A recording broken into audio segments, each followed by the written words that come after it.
Então, só para deixar registrado, bom dia a todos, né? Então, primeira informação antes de iniciarmos a aula aí propriamente dita, eu quero deixar registrado, gravado, né? Que essa daqui é a nossa última aula desse ano, tá bom? Então, dia 10 de dezembro aqui, nós estamos iniciando essa aula e a semana que vem, que é a semana do dia 14 a 19, é uma semana de atividades culturais do Instituto Federal. Então, nós não teremos o nosso encontro síncrono, porque haverá a comemoração aí dos 10 anos do Instituto Federal, e aí está previsto alguns jogos interclasses, atividades artísticas e experimentos, tá bom? Eu creio que vai sair ainda um cronograma, um planejamento tudo certinho referente a isso. Devido a isso, nós nos encontraremos novamente no dia 7 de janeiro de 2021. Daí nós teremos a nossa aula síncrona novamente. Então, hoje, sendo a nossa 14ª aula, né, não especificamente de forma remota, porque a gente começou de forma presencial, então eu gostaria de passar para vocês uma revisão, mostrando praticamente uma linha do tempo, né, para que vocês possam ter a noção daquilo que a gente previu e onde nós estamos e onde devemos chegar, tá bom? Então, só para que vocês possam ter ideia, eu vou abrir aqui cada aula, né, para vocês terem uma ideia. Então, a gente iniciou aí o nosso curso de instalações elétricas de baixa tensão, né, essa disciplina, onde nós apresentamos para vocês o ambiente virtual de aprendizagem, né, devido à pandemia, e fizemos uma revisão do conteúdo abordado de forma presencial e apresentamos aí o nosso plano de aula e um atendimento para retirada de dúvidas, onde foi explicado sobre o AVA, definido aí o curso ao invés de disciplina, qual a diferença de aula síncrona para assíncrona, e aqui nós temos os componentes, né, que nós resolvemos começar desde o zero, porque como nós ficamos mais de 100 dias sem ter o contato presencial, nós resolvemos iniciar o nosso conteúdo do zero, porém de forma remota, ainda assim. Apesar de nós termos colocado aqui forma síncrona e assíncrona nas aulas, nós colocamos aí todas as nossas aulas, nós realizamos de forma síncrona, tá ok? Sempre num horário aí pré-estabelecido, comunicação através do grupo, professora Kelda enviando para vocês, a gente fazendo aí o possível para atendê-los em todas as etapas. E nós estamos no momento aqui, ó, hoje, então nós estamos no mês 12, dia 10, a gente teria que ver o dimensionamento de eletroduto na planta baixa. Porém, isso já foi passado em aulas anteriores, né? E onde eu vou apresentar para vocês aí o conteúdo onde nós deveremos chegar é sobre os conceitos básicos de luminotécnica e tipos de lâmpadas, tá ok? Esse é o objetivo da finalização do nosso conteúdo lá no dia 21 de janeiro. Então, a gente vai retornar no dia 7 de janeiro, né? Onde praticamente eu já apresentei esse conteúdo para vocês. Então, a gente vai iniciar aí sobre luminotécnica no dia 7 de janeiro, tá bom? E aí, claro, vai ter um pouquinho mais aí algumas tarefas para que vocês possam elaborar. E isso é o que foi apresentado na nossa aula 1. Na nossa aula 2, a gente viu aí, né, sobre o que é a introdução, né, voltado para o circuito elétrico, tensão elétrica, corrente elétrica, potência elétrica e fator de potência, onde nós vimos uma pequena introdução, e a partir daí, como que a eletricidade faz parte do nosso dia a dia, mas a gente só passa a dar importância quando a gente fica sem ela. Nós vimos aí que a eletricidade é impossível de ser visualizada, o que nós enxergamos ou percebemos são os seus efeitos, né, como a luz, o aquecimento, uma descarga elétrica ou o choque, né, e isso é devido ao circuito elétrico. Então a gente viu que num circuito elétrico a gente tem primeiramente tensão elétrica. Se não tiver tensão elétrica, as outras grandezas não existirão. E quando a gente tem tensão elétrica, significa que a gente tem ela paradinha numa tomada. Existem ali elétrons livres que estão parados, e quando a gente conecta um equipamento, seja ele qual for, que a gente liga aquele ou seja, ele irá consumir energia, na verdade, ele vai transformar a eletricidade em uma outra forma de energia. E então, a partir desse momento, os elétrons começam a percorrer de forma ordenada, dando então origem à corrente elétrica. E o produto que surge da tensão elétrica com a corrente elétrica, nós chamamos de potência elétrica, tá? Então, nós vimos aí que como elas funcionam dentro dos condutores e como são grandezas, toda grandeza pode ser medida através de instrumentos de medição, podendo ser analógicos ou digitais, podendo ser especificamente medido pela grandeza, no caso de voltímetro, no caso apenas de amperímetro, no caso apenas de watímetro, ou podendo ser medido através de equipamentos analógicos ou digitais, sendo multímetros, tá? Então, nós vimos aí a sua respectiva representação, qual que é a sua unidade, e então nós vimos também a transformação dessa potência, né? Então, a potência, ela pode ser, nesse caso, ser dividida entre potência ativa e também potência reativa. Ou seja, isso na verdade é o resultante da potência aparente. Todas as vezes que nós temos lá o produto da tensão pela corrente, nós chamamos de potência aparente. E essa potência aparente é dividida em duas parcelas, que são a potência ativa e a potência reativa. Sendo assim, nós temos também que essa potência ativa ela é transformada em potência mecânica, como nos liquidificadores, motores elétricos, batedeiras. Vimos aí que ela pode ser transformada em potência térmica, como nos chuveiros elétricos, forno elétrico, torradeira, chapinha de cabelo, tá? Nós vimos também as potências luminosas, como na forma de qualquer tipo de lâmpada, seja ela compacta fluorescente, a lâmpada fluorescente, lâmpada LED, lâmpada incandescente, lâmpada halógena, vapor de mercúrio, vapor de sódio, HQI, dicróica, enfim, diversos nomes que eu citei para vocês aí, de tipos diferentes de lâmpadas. E também, no caso da potência reativa, é a parcela transformada em campo magnético, como em motores, reatores e transformadores, ou seja, aquilo que possui fio enrolado, que é chamado de bobina ou indutores, tá? E aí, nós começamos a falar sobre o fator de potência, porque se eu tenho potência aparente, tenho potência ativa e tenho potência reativa, então dá para a gente chegar num conceito de fator de potência. Então, o fator de potência utilizado em projetos de instalações elétricas, de acordo com a NBR 5410 de 2004, a gente aborda o fator de potência igual a 1 para a iluminação, ou seja, para eu converter a potência aparente em potência ativa, a gente multiplica por 1, que é o fator de potência aí. Eu transformo multiplicando a potência aparente pelo fator de potência, que vai ter a unidade, então, de potência ativa em watt, tá? E no caso das tomadas de uso geral, a gente adota, de acordo com a NBR 5410 de 2004, o fator de potência de 0,8. Ou seja, para que eu possa transformar a potência aparente das tomadas de uso gerais para a potência ativa, eu multiplico pelo fator de potência de 0,8 e eu vou ter o resultado em watt, tá bom? Então, a gente apresentou dois exemplos, né? Nesse caso aí, o de iluminação de uma casa completa, de um projeto completo, tendo aí 660 volt-ampere, como o fator de potência a ser aplicado é 1, vai ser 660 watts de potência ativa. Já no caso das tomadas de uso geral de uma residência, o total aí deu 7.300 volt-ampere, aplicando o fator de potência de 0,8, a gente acaba tendo, na verdade, uma potência ativa de 5.840 watts. E aí, a gente finalizou essa aula 2, e aí nós fomos para a aula 3.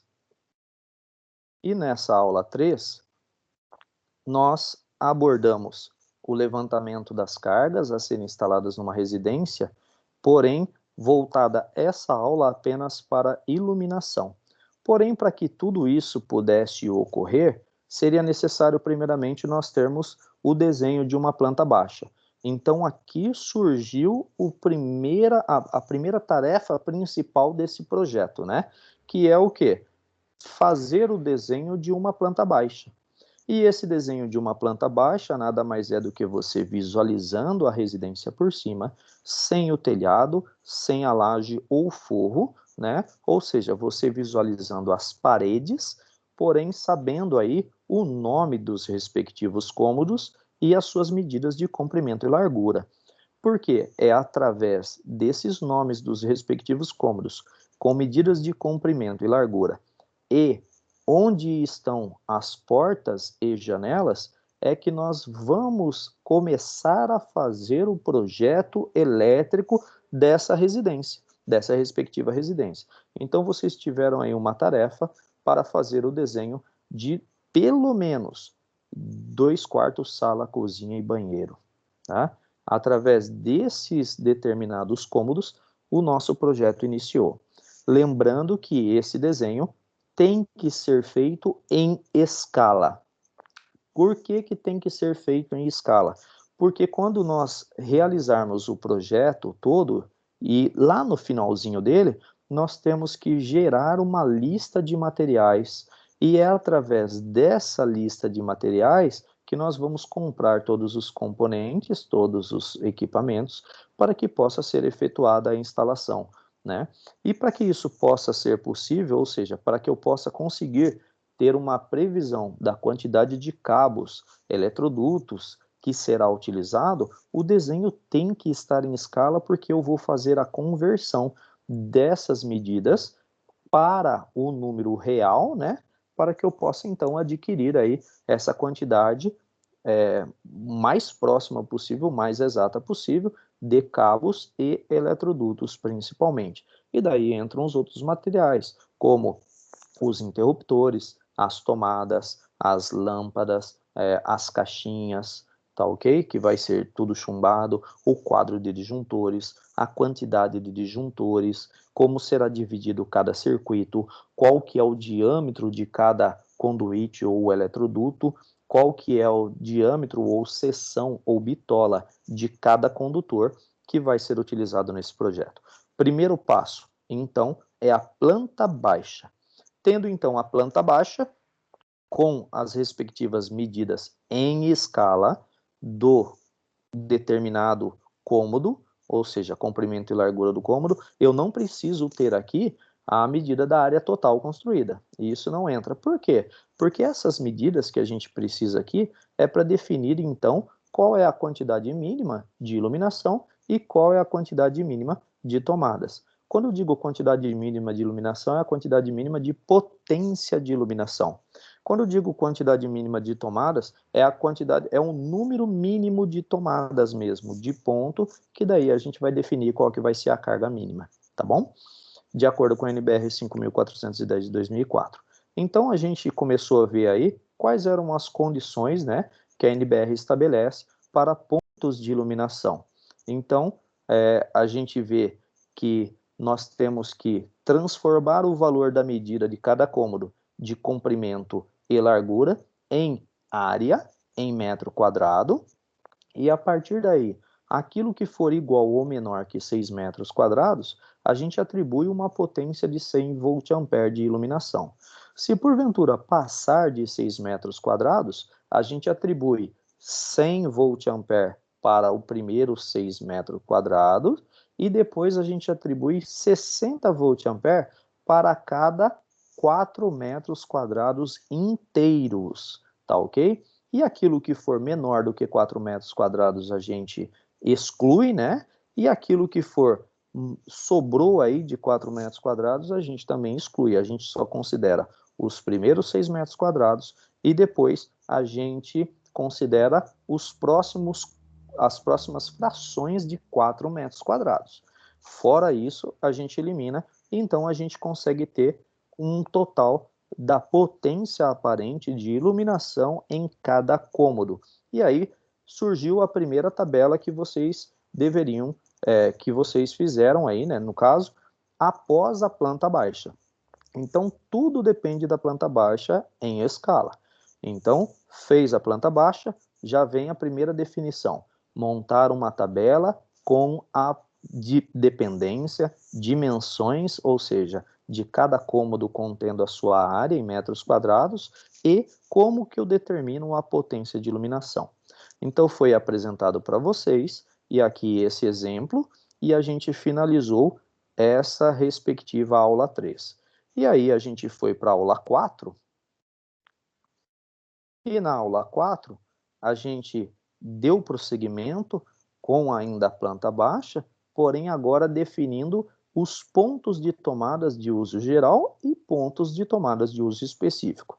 Lembrando que, para pontos de tomadas de uso geral ou específico, é necessário você ter o projeto da planta baixa em escala, com os respectivos nomes dos cômodos e as medidas de comprimento e largura de cada cômodo. Por quê? Porque para a gente definir agora os pontos de tomadas de uso geral, é necessário que a gente saiba o perímetro e não mais a área. A área era para definir potências de iluminação. Para definir quantidade mínimas de tomadas, você tem que descobrir o perímetro. E no caso dos respectivos cômodos, para cada área seca ou área molhada, é uma medida diferente de perímetro. Então vamos lá. Para áreas secas, o que são áreas secas? Normalmente quando não tem piso na parede, tá? Então, sala, dormitórios, hall ou ambiente de circulação são considerados áreas secas. Então a gente considera aí uma tomada a cada 5 metros linear ou fração, tá bom? Então, ou seja, aqui agora a gente aproveita o restinho dos valores que sobraram, tá? A gente considera mais uma tomada. Para áreas molhadas, que são normalmente ambientes que têm piso na parede, como banheiro, cozinha, copa-cozinha, lavanderia ou área de serviço, a gente considera aí uma tomada a cada 3,5 metros linear. Mas o que é o interessante? No caso das áreas molhadas, as primeiras 3 tomadas, apenas as primeiras 3, a gente atribui um valor de 600 volt-ampere para cada tomada. E a partir daí, se eu tiver mais tomadas, a gente atribui um valor de 100 volt-ampere para áreas molhadas, tá? Já no caso das áreas secas, a gente atribui sempre o valor de 100 volt-ampere para cada tomada. Não tem mais do que 100 volt-ampere para definição de potências de tomada para áreas secas, tá bom? E aí, surgiu o que vem a ser as tomadas de uso geral, né? Quais os equipamentos que normalmente eu ligo, ou seja, são equipamentos que eu ligo de vez em quando, não é sempre. Eu posso estar tirando da tomada, não fica normalmente ligado, né? E aí eu apresentei para vocês o que são também, o que podem ser os equipamentos ou tomadas de uso específico, onde os equipamentos necessariamente não tem uma tomadinha lá. Muitas vezes pode ser o fio ligado direto. Por quê? Porque a tomada é fabricado de maneira que não suporta aquela corrente que vai passar por ela. Então eu tenho que fazer emenda. Ou eu emendo literalmente o próprio cabo, ou eu utilizo conectores do tipo Sindal, por exemplo, tá? Então, ou Borne conectores, né? Então são equipamentos como chuveiro, torneira elétrica, secadora de roupa, no caso a secadora elétrica, tá, pessoal? Porque hoje em dia existem secadoras a gás. Eu tenho também outros equipamentos como o fogão elétrico, ou digo fogão mesmo totalmente, ou seja, sem utilização de gás, né? Por exemplo, aqueles cooktops, são tomadas de uso específico. Geladeira, que normalmente eu não fico transportando a geladeira de um lugar para o outro do cômodo, e muito menos eu fico tirando ela da tomada. É um equipamento que fica 24 horas conectado na tomada, tá bom? E sendo assim, surgiu então a nossa segunda tabela. A segunda tabela, então, a primeira coisa foi a planta baixa, segundo, foi uma tabela com o dimensionamento da potência de iluminação, e agora a segunda tabela é voltada para o levantamento do perímetro de cada cômodo, contendo aí a quantidade mínima de tomadas de uso geral, e eu já podia colocar aí o nome do equipamento que vai ser ligado de forma específica, né? E observem que esta segunda tabela do nosso projeto não contém valores de potência, tem apenas valores de perímetro, área, o nome da dependência e a quantidade mínima de tomadas, sendo de uso específico e sendo de usos gerais.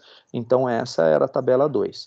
E o que é interessante, para áreas menores do que 6 metros quadrados, eu não preciso calcular perímetro, eu defino apenas, no mínimo, uma tomada de uso geral para aquela área. Atenção, a NBR 5.410 de 2004 prevê apenas a quantidade mínima, não prevê quantidade máxima. A quantidade máxima, quem define? É o proprietário, ou o interessado, é o arquiteto, ou é o projetista, ou é o engenheiro, tá bom? Então, são os profissionais que acabam, ou o dono, né, que acaba definindo a quantidade de tomadas que ele quer ali. O que você tem que apresentar como profissional qualificado e capacitado é a quantidade mínima de acordo com a norma vigente. Tá legal? Então, aqui seria a nossa terceira tabela, onde eu faço o cálculo dos valores, né? Porque eu tenho que prestar atenção qual é o cômodo considerado como área seca e qual é o cômodo considerado como área molhada. E isso é interessante para que eu tenha os cálculos corretamente e eu defino também qual é o valor da potência dos equipamentos que deverão ser ligados nas tomadas de uso específico. Então, nós temos as definições aqui da quantidade vezes a respectiva potência de cada tomada nos determinados cômodos, e nós temos a quantidade com as respectivas potências já em watt dos equipamentos que serão ligados em tomadas de uso específico. Então, essa é a nossa terceira tabela, tá? E aí, surge, então, a quarta tabela. E essa quarta tabela, ela faz uma reunião de todos os dados obtidos, ou seja, o nome da dependência com os respectivos nomes dos cômodos, né? A área de cada dependência, o perímetro de cada dependência, qual o valor da potência de iluminação, feito lá na primeira tabela, né? O valor da potência de iluminação de cada cômodo, qual a quantidade de tomadas de uso geral de cada cômodo e qual a potência corresponde a essa quantidade de tomadas, porque muda, né? De acordo com o tipo de ambiente, a área seca para a área molhada, olha a diferença e o porquê isso já foi explicado, né? E eu consigo ter aí a discriminação das tomadas aí, dos pontos de tomadas de uso específico com sua respectiva potência. Então, essa é a nossa quarta tabela. E com essa quarta tabela, a gente consegue ver, então, qual é a somatória da potência de iluminação, qual é a somatória da potência das tomadas de uso gerais e qual é a somatória da potência das tomadas de uso específico.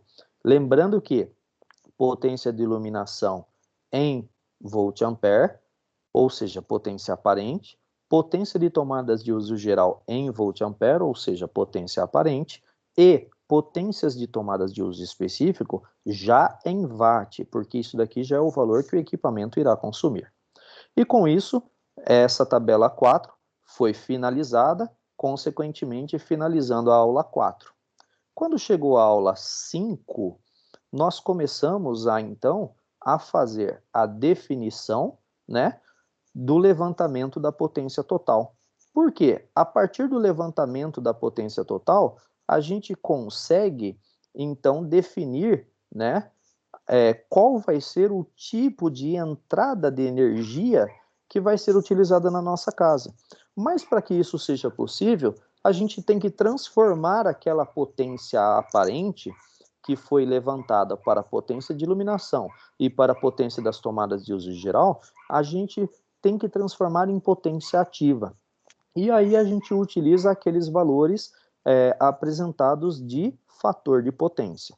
No caso de iluminação, convertendo a potência aparente em potência ativa, eu utilizo o fator de potência 1, ou seja, o valor da potência de iluminação em potência aparente é exatamente igual em potência ativa, porque o fator de potência é igual a 1. E no caso das tomadas de uso geral, a gente utiliza um fator de potência de 0,8. Então, os 6.900 VA vezes 0,8 de fator de potência vai ter uma potência ativa de 5.520 watts. E através dessa potência ativa, eu tendo a mesma unidade, né, porque a gente só tinha esse valor nas potências das tomadas, né, dos pontos de tomadas de uso específico, então a gente faz a somatória. E tendo essa potência total em watts, nós vamos então definir na aula seguinte, que seria a nossa aula 6, qual o tipo de relógio medidor a ser utilizado. Qual o tipo de entrada de energia, né? Então, o tipo de fornecimento de tensão, o padrão de fornecimento. Então, até como que eu utilizo 127 volts? Quando que isso ocorre? Primeiro, tem que ter disponível na sua respectiva cidade, mas a gente sabe que é para potência total de até 12.000 watts. Então, o relógio medidor vai ter apenas uma fase e um neutro. Já no caso do nosso cálculo, que foi acima de 18.000, ou seja, 18.700, então, watts, né? Então, ó, para potências acima de 12.000 watts e até 25.000 watts, então o fornecimento vai ser bifásico, contendo duas fases e um neutro, tendo aí duas tensões diferentes, né? 127 e 220 volts. Porém, apenas em locais ou regiões em que exista, né, 127 volts. Até hoje existem regiões, por exemplo, do litoral, que não tem 127 volts. Isso está se mudando aos poucos, tá bom? Então, mas ainda tem bastante região, bastante local que não existe 127 volts. Mas você tem que consultar a concessionária da sua região para definir certinho, tá bom? E aí, acima de 25.000 volts, acima de 25.000 watts até 75.000 watts, aí o fornecimento é trifásico, ou seja, 3 fases e o neutro, tá? Então, no nosso caso aqui, foi definido um fornecimento bifásico pelo exemplo aplicado, mas vocês devem ter definido aí no seu.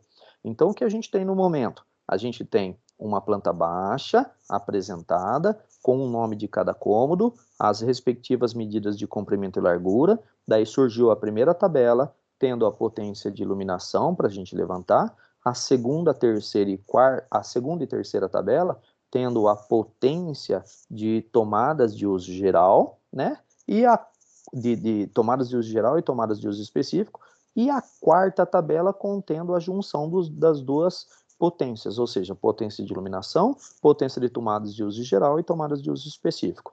Então, aqui a gente tem a definição do padrão de entrada de energia. Sendo assim, a gente viu aí como funciona, como que é feito, né, a entrada de energia elétrica de uma residência, e isso, pessoal, é interessante que a gente tem que tomar essa providência ainda em projeto, porque a gente vai precisar da energia elétrica para o pessoal de obra, né, mestre de obras, engenheiros ou pedreiros, começarem a trabalhar no local, porque eles vão utilizar equipamento que consuma energia elétrica. Então, uma das primeiras coisas a ser colocado lá no terreno vazio lá é o ponto de água e o ponto de luz. O ponto de água através do cavalete, né, que vai ter o hidrômetro lá da companhia de água e saneamento da sua região, e o ponto de energia elétrica, só que eu tenho que instalar o poste padrão ou o poste com os seus respectivos relógios medidores de acordo com o cálculo apresentado anteriormente.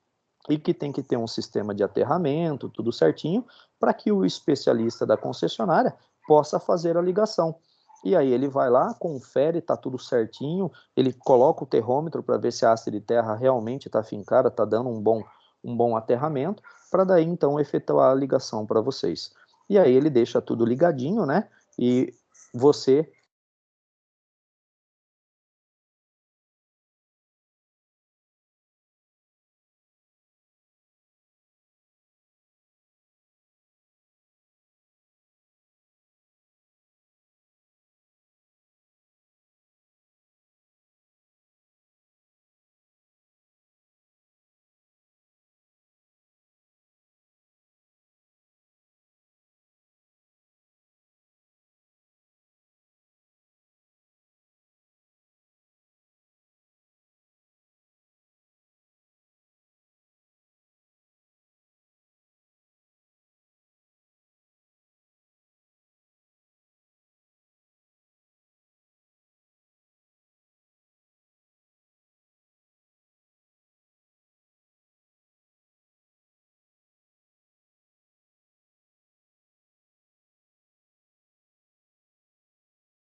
Vocês conseguem me ouvir?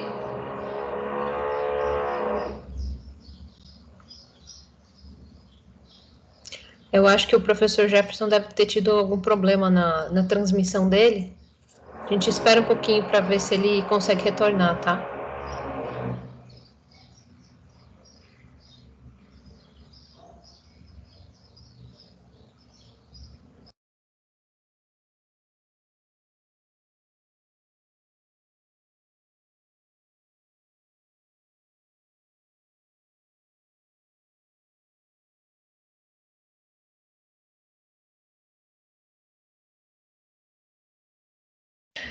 Pessoal, o professor teve um problema, uma queda de energia lá, e ele já retorna. Hoje, a partir das 3 horas, tá, Lucas? Como é que vocês estão com o projeto integrador? Tá dando certo? Conseguiram fazer as atividades?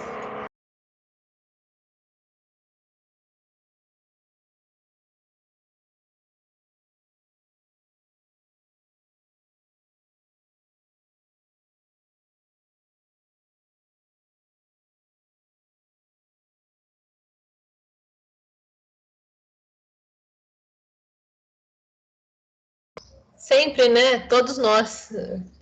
Esse período é complicado, né? Corrigindo coisas e fazendo coisas. Tá, mas daí tem o horário de atendimento hoje às 3, Lucas. Aí você me chama no Teams mesmo, tá?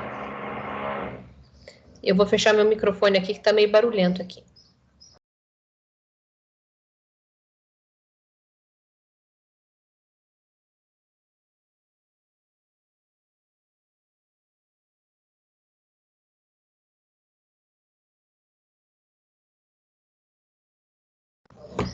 Hoje não. Hoje é só aula de instalações, tá, Júlia? A aula de PJI agora é só ano que vem.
Bom dia. Todos conseguem me ouvir, pessoal? Agora sim. Peço desculpas, acabou a energia aqui da minha casa, deu uma queda e demorou um pouquinho para reconectar, tá bom? Peço desculpas aí, mas houve esse imprevisto. E continua sendo gravado, então vamos dar continuidade, tá? Deixa eu compartilhar a tela novamente.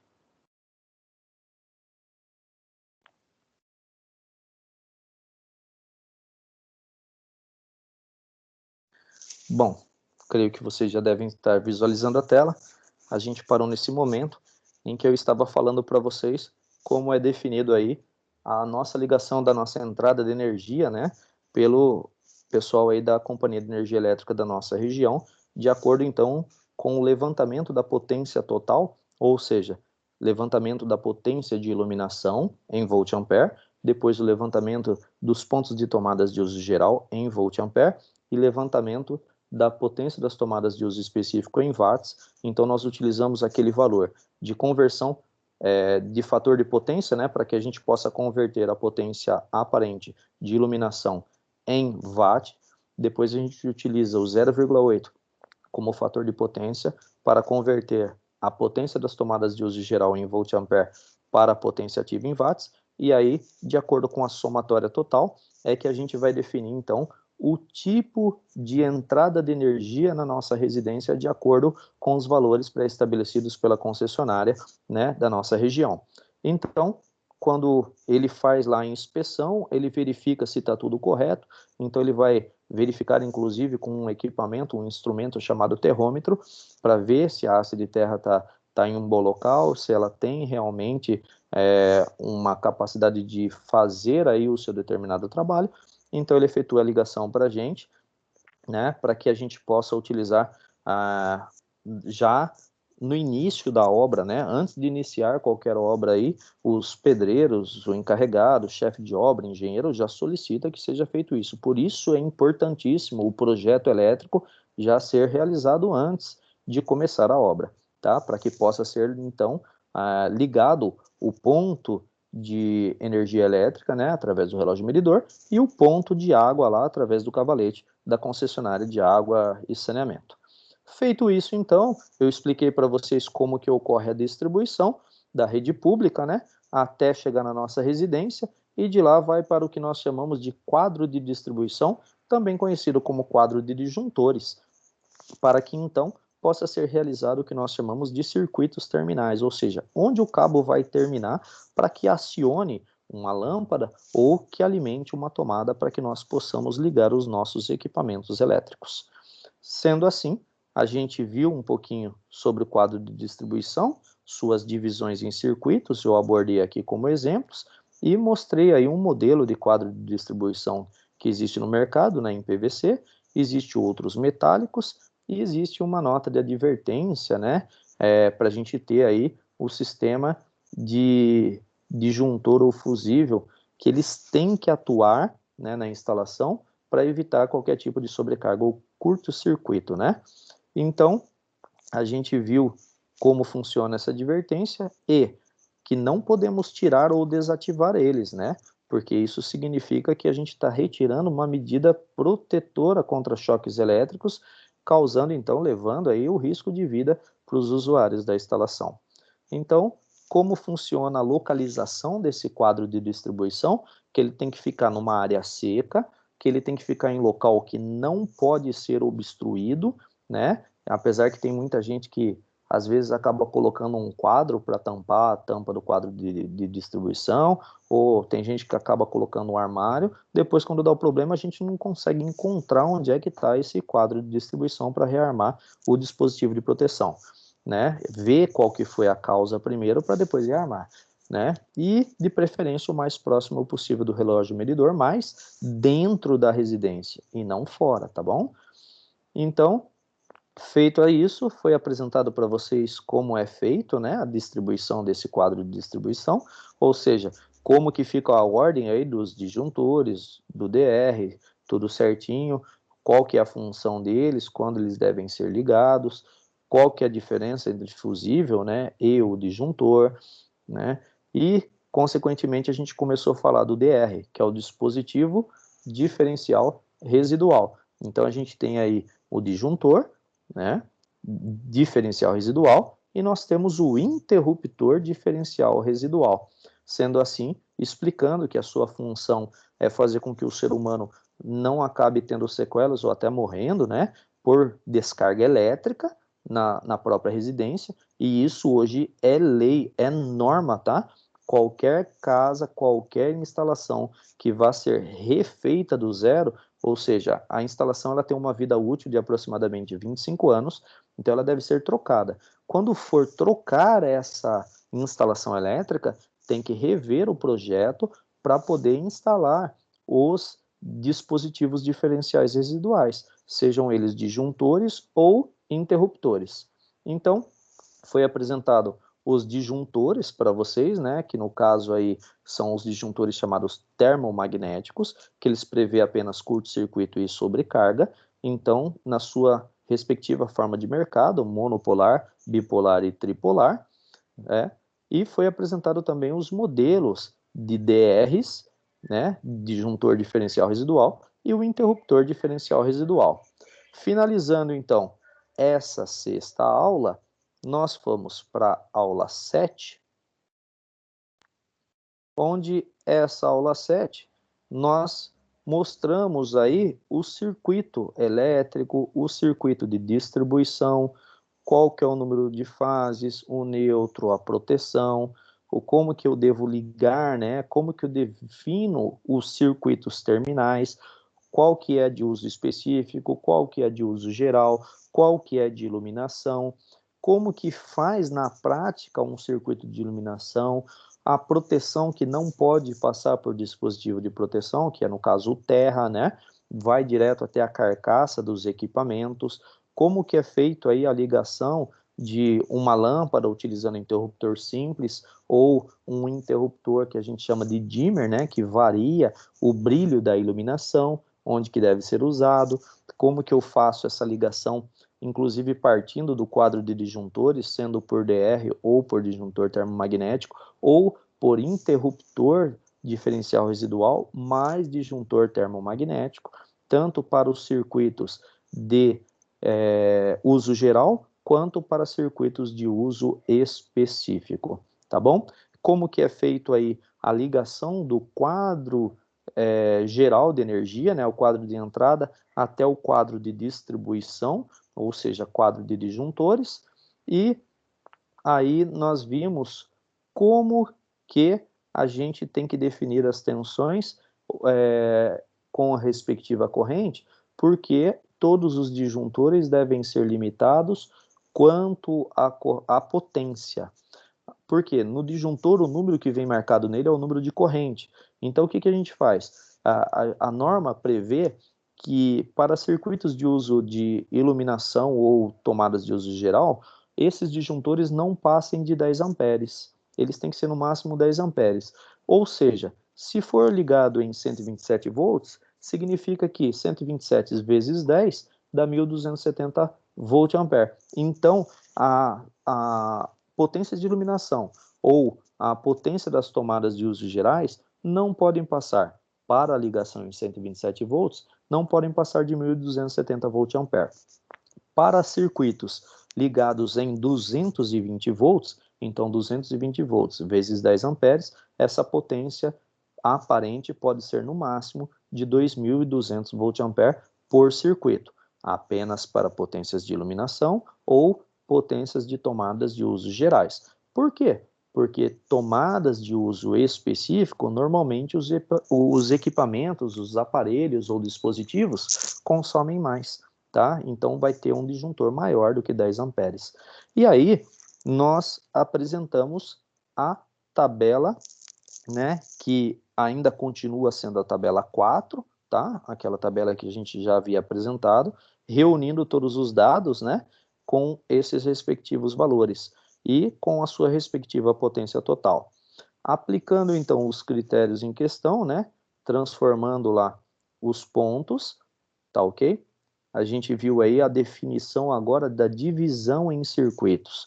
Então, circuito de iluminação social e um circuito de iluminação para as áreas de serviço. Sendo assim, de acordo com a planta baixa, com o nome do respectivo cômodo e as suas dimensões de comprimento e largura, foi feita a divisão dos circuitos de tomadas de uso geral, nesse caso aí sendo social, serviços, 3 de serviço no caso, né? Sempre tentando limitar no máximo 1.270 volt-ampere para circuitos em 127 volts e 2.200 volt-ampere para circuitos em 220 volts.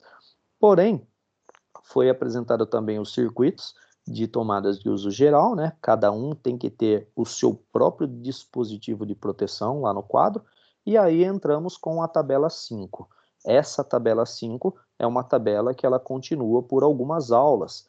Por quê? Porque agora entra o número do circuito, qual é o tipo daquele circuito, qual é a tensão que funciona aquele circuito, quais os cômodos ou dependências que aquele circuito está abrangendo, qual que é a quantidade de potência que aquele circuito está tendo, né, em cada cômodo e qual é a potência total, e em cima disso a gente começou a preencher apenas essas colunas: o número do circuito, o tipo de circuito, a tensão, o local e, no caso, a potência, sendo a quantidade em cada local e a potência total. E a gente começou a preencher a tabela 5 de acordo com cada circuito, conforme exemplo da planta baixa apresentado. Finalizando então com 12 circuitos, e a gente deixou um espacinho aí para o circuito de distribuição para ligação do quadro medidor, tá? E aí a gente finalizou essa aula 7, onde na aula 8 nós fizemos então a continuidade dessa tabela 5, né? Mostrando aí os tipos de circuitos elétricos, tá? E agora inserindo a respectiva simbologia na planta baixa. Então, qual que é a simbologia de iluminação? E foi mostrado novamente, de acordo com cada circuito que foi separado, foi sendo feito aí, colocando, né, a representação de cada dispositivo, sendo de tomadas de uso geral, tomadas de uso específico, lâmpadas, interruptores, e ainda essas tomadas eram baixa, média ou alta, tá? Com suas respectivas quantidades. Então, agora vocês tinham que voltar lá no projeto da planta baixa e colocar onde cada dispositivo desse até agora então calculado, onde que eles iriam ficar. E foi feito isso para todos os 12 circuitos. Tá ok? Feito isso, entrou-se com uma legenda. Isso é importantíssimo, tá? Tem que ser definido a legenda para que você reconheça cada símbolo que foi inserido no projeto, tá ok? E como que funciona essa simbologia gráfica, né? O que representa cada símbolo, como que cada símbolo se comporta e o que ele significa, né? De acordo com a forma física real. E qual era o símbolo dos eletrodutos? Linha reta, então é eletroduto na laje, eletroduto ou conduíte, tá, pessoal? Pontilhado na parede, então eletroduto ou conduíte na parede, e traço ponto, eletroduto embutido no piso. E daí os símbolos, né, de condutor fase, neutro, retorno e o de proteção, também conhecido como terra, tá? E aí, finalizando a aula 9, na aula 10, acho que eu pulei uma aula, estava na 9, né? Não, é isso aqui. Estava na 8. Na aula 9, nós começamos a ver apenas a teoria de como funcionam os condutores. Como que eles eram antigamente, que eram chamados de fios sólidos, como eles são agora vendidos no mercado, ou seja, não tem fio sólido mais no mercado, que a gente chamava de fio rígido. Agora os cabos são flexíveis, né? E qual era a dificuldade que existia em passar esses cabos e agora como que eles são passados. E também a gente começou a ver sobre o condutor de proteção do terra, né? Qual a sua respectiva função, o tipo de tomada que era utilizada antigamente e agora que as tomadas têm que vir com o condutor de terra. E onde que eu passo isso numa residência? Praticamente em tudo. E o terra não tem dispositivo de proteção, ou seja, ele é feito para atuar literalmente no aterramento, lá naquela haste que a gente coloca lá na instalação do relógio medidor, tá? E então, como que são as tomadas hoje em dia no mercado, né? Com suas respectivas capacidades de corrente, tá ok? Tendo em vista isso, o que mudou, né? E falamos um pouquinho mais sobre os DRs, bipolar e tetrapolar. Sendo assim, a gente consegue definir naquela tabela 5, continuando, qual é o número de disjuntores termomagnéticos com sua respectiva corrente, se ele é monopolar, bipolar ou tripolar, e ainda se vai ser um interruptor diferencial residual ou disjuntor diferencial residual. Então foi feito para cada circuito definindo esses tipos de proteção e o número de polos de cada dispositivo. Então, a gente deu continuidade ao preenchimento da tabela 5, tá? E aí, um desenho esquemático do quadro de distribuição, como ele pode ser feito, sempre com o disjuntor termomagnético primeiro, para depois o interruptor diferencial residual para alimentar o dispositivo, seja a tomada ou o equipamento de uso específico, tá ok? E como que a gente tem praticamente na nossa residência hoje. Hoje na nossa residência, ou seja, as residências mais antigas, só tem os disjuntores termomagnéticos. Mas o que a gente pode fazer é colocar um interruptor diferencial residual após o disjuntor geral, que é o disjuntor termomagnético, para a gente pelo menos a residência inteira. O problema dessa instalação é que se porventura tiver uma fuga de corrente ou um condutor fase encostado na carcaça, esse disjuntor vai desarmar e aí a gente tem um problemão para descobrir qual circuito que está dando essa fuga de corrente, tá? Esse é o único problema, mas ainda assim ajuda a salvar vida, porque qualquer descarga vai desarmar o geralzão aqui e eu tenho que saber onde é que está tendo isso. Se uma pessoa tomar um choque elétrico, ele é que vai desarmar, tá bom? Para evitar que a pessoa acabe grudadona lá na tomada ou no fio que seja lá que porventura ela tenha encostado, tá bom? E aí, determinando isso, a gente entra com a parte do planejamento, né? Que a gente faz toda a definição de onde cada eletroduto vai passar, porque até então vocês tinham apenas colocado cada lâmpada, interruptor, tomadas de uso gerais e tomadas de uso específico em cada local do cômodo. Mas tem que ter o eletroduto que vai levar esses cabos até cada dispositivo, de acordo com cada circuito. Então, primeiro define-se qual o local do quadro de distribuição ou quadro de disjuntores em uma área seca e depois já começa a fazer o desenho dos eletrodutos ou conduítes que serão levados até cada dispositivo. Então, foi apresentado para vocês como fica a distribuição dos eletrodutos, como vocês deveriam fazer, né? Aqui é apenas um exemplo, tá? Observe que só está os eletrodutos com os determinados pontos, né? De tomadas, de interruptores, de lâmpada, mas não tem ainda cabeamento nenhum, tá? E aí, finalizando essa aula 9, na aula 10, nós abordamos, então, a representação dos condutores no eletroduto, sendo uma linha passando pelo eletroduto, né? Nesse caso aqui, ó, o eletroduto é essa linha na horizontal. Essa linha na vertical, né, é a fase, um L de ponta cabeça aqui seria o neutro, o T de proteção e, ou seja, o traço até encostar apenas no eletroduto, a gente chama de retorno. Ele não cruza, tá? Se ele cruzar, ele vira fase. Então, lembrando que o retorno só deve ser utilizado, perdão, nos dispositivos de iluminação, tá? E aí a gente começou a verificar as cores desses cabos também, né?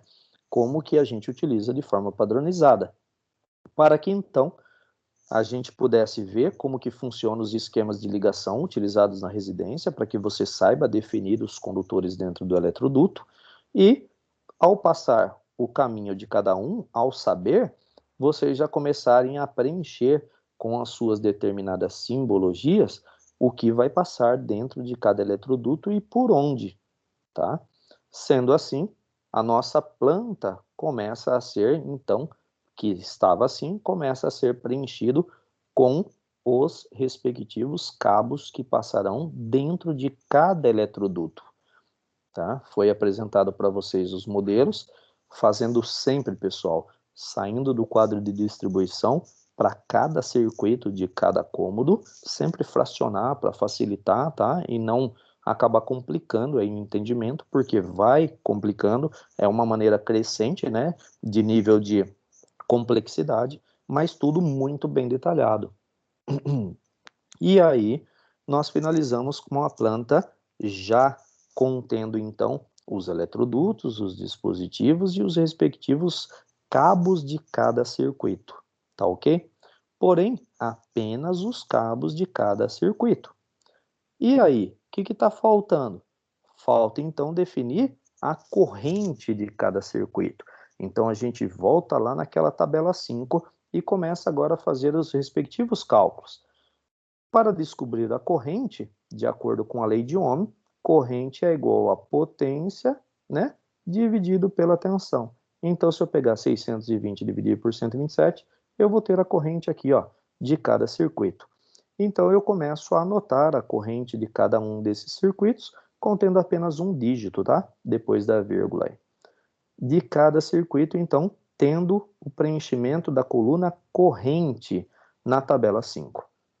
Feito isso, a gente define qual o valor aí do cálculo da potência do circuito de distribuição, porque ele vai ser representado através do disjuntor geral, tá? E a gente tem uma tabela, né, que a gente utiliza para fatores de demanda, para iluminação e pontos de tomadas de uso geral, e através disso a gente tem o fator de demanda que a gente aplica, e através dessas duas tabelas a gente consegue ter então uma determinada potência, né, literalmente, que vai ser, vamos dizer assim, quase que 100% utilizada em todo o projeto da minha residência. Lembrando que 18.700 era apenas para definir o relógio medidor da entrada da residência. E essa daqui não, já é uma potência que a gente usa para definir a corrente, para depois definir o dispositivo de proteção do quadro de distribuição, o disjuntor geral, tá bom? Então, nesse caso, a gente chega a uma corrente de 56,6 amperes desse exemplo aqui. E aí, finaliza-se essa aula 10 e a gente vai para a aula 11, onde nessa aula 11 a gente começa a ver o cálculo dos disjuntores e dos condutores do circuito. Né? Por quê? Porque até então você só tinha definido o número de condutores e a que circuito pertence lá na planta baixa. Só que não viu qual que era o disjuntor e, consequentemente, o diâmetro desse cabo que vai ser utilizado.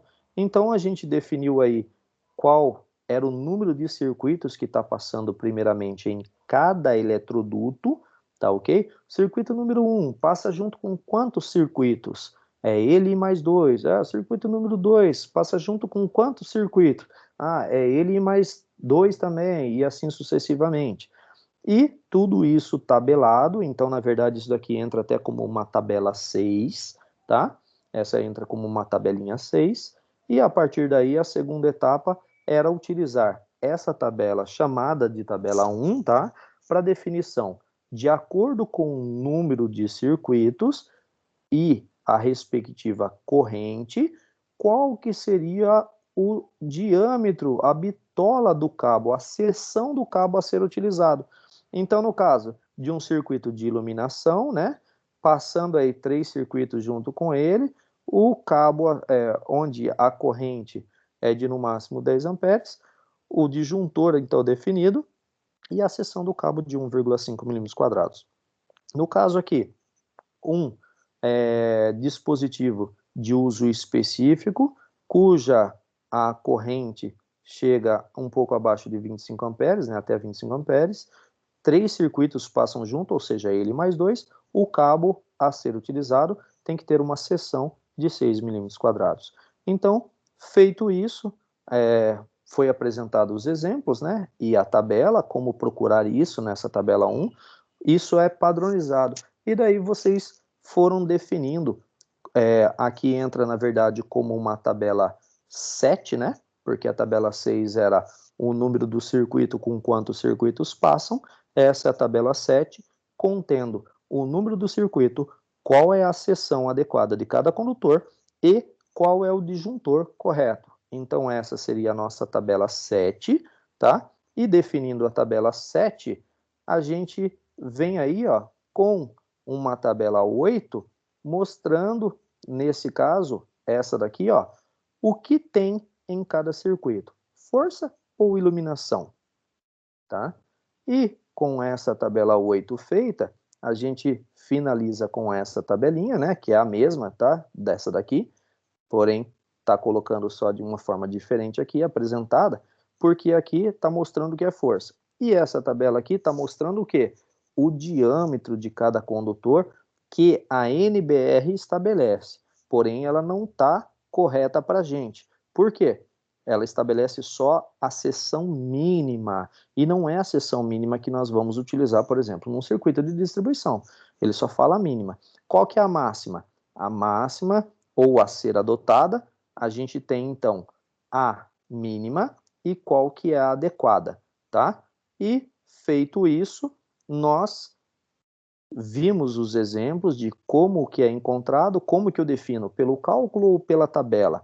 Então, a gente chega aí na nossa tabela com os valores reais dos diâmetros de cabos a serem utilizados.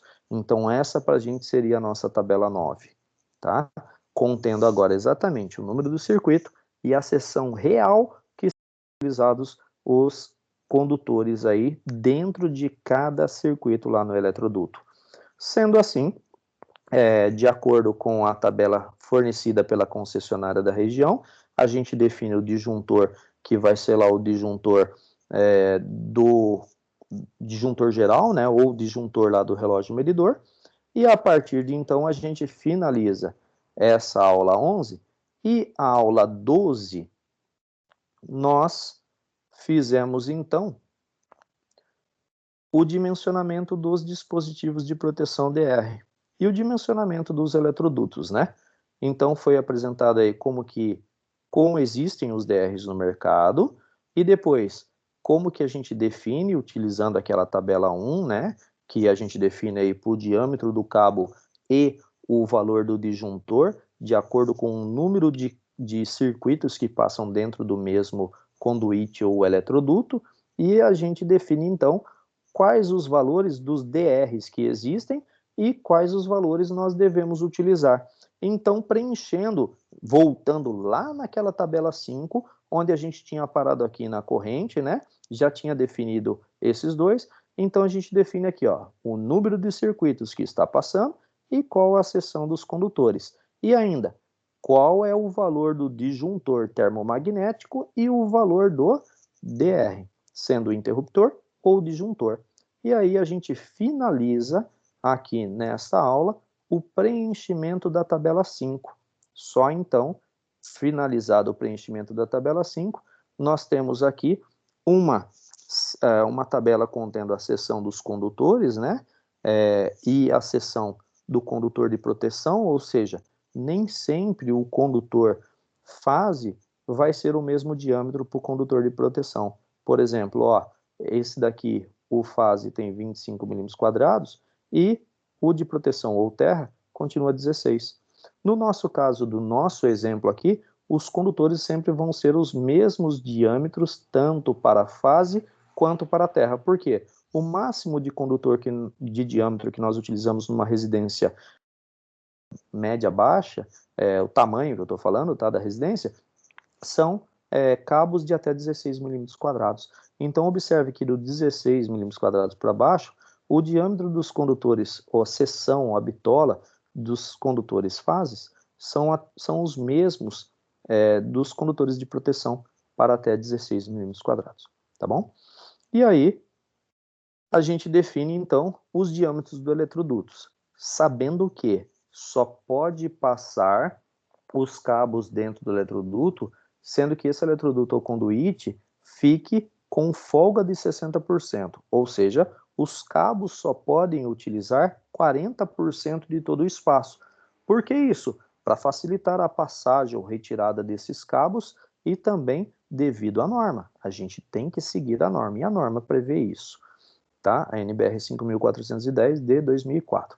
E sabendo definir isso, nós temos essa tabela, e através dessa tabela a gente consegue definir quais são, de acordo com a seção nominal do maior condutor que vai passar dentro do eletroduto junto com vários circuitos, então qual é o diâmetro do eletroduto, tá? Nesse caso aqui, o exemplo está mostrando que tem 6 condutores no eletroduto, porque deve ter 3 circuitos passando junto, e o diâmetro maior de um dos condutores é de 4 milímetros quadrados. Então, eu tenho que adotar o diâmetro do eletroduto de 20 milímetros. Então, essa tabela a gente consegue definir o diâmetro de todos os eletrodutos da planta, do projeto. sendo que o menor diâmetro do eletroduto é de 16 milímetros, tá ok? De diâmetro. Então, a gente tem aí o tamanho nominal, né? Normalmente a gente usa essas definições no projeto, e então a gente passa a preencher no projeto, colocando também, além da bitola do cabo, né? Qual vai ser o diâmetro do eletroduto. Então, fica o desenho mostrando os respectivos diâmetros. Ó, diâmetro de 16. Então, alguns outros aqui que não estão marcados porque tem uma regra, como eu tenho muito que é o mesmo diâmetro, a gente estabelece aí e faz uma anotação, falando aqui, ó, aqueles que não têm indicação, o diâmetro é de 20, respectivamente.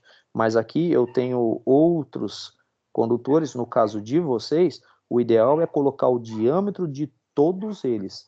Então, por exemplo, aqui, ó, tá na parede, ó, diâmetro de 16, diâmetro de 16, diâmetro de 16. Então, a gente tem diversos aqui, o que não está marcado, a gente sabe que o diâmetro é de 20. Tá legal? Feito isso, ó, nós temos um aqui, por exemplo, o diâmetro de 25, tá bom? Feito isso, a gente finalizou a aula 12 e a aula 13, que foi onde nós paramos. O que vocês deveriam começar a fazer? Fazer o levantamento aí do material.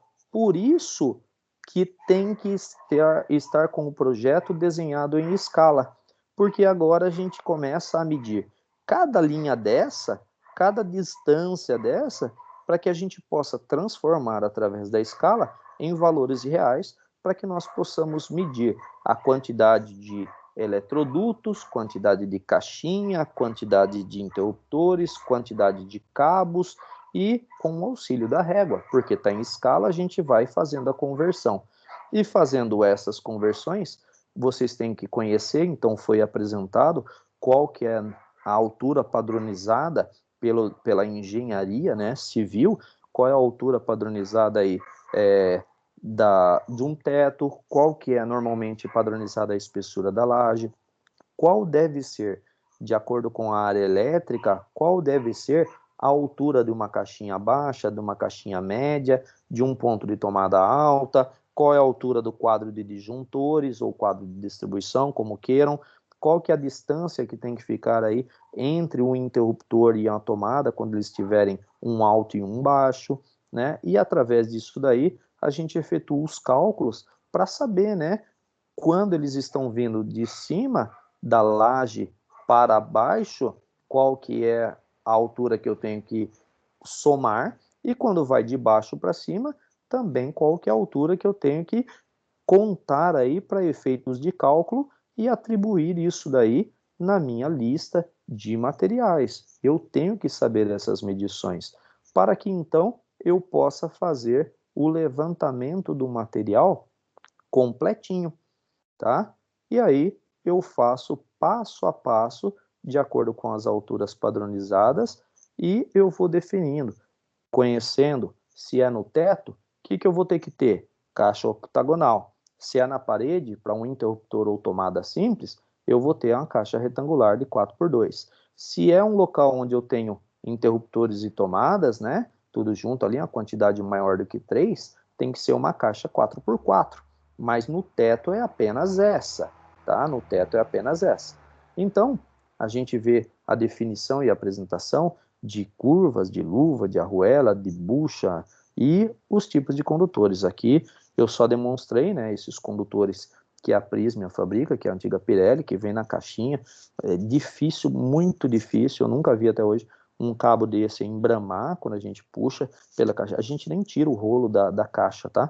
Tem um esquema que a gente puxa só a ponta do meio dele e ela já vai certinho para a gente conseguir passar dentro dos eletrodutos ou conduítes.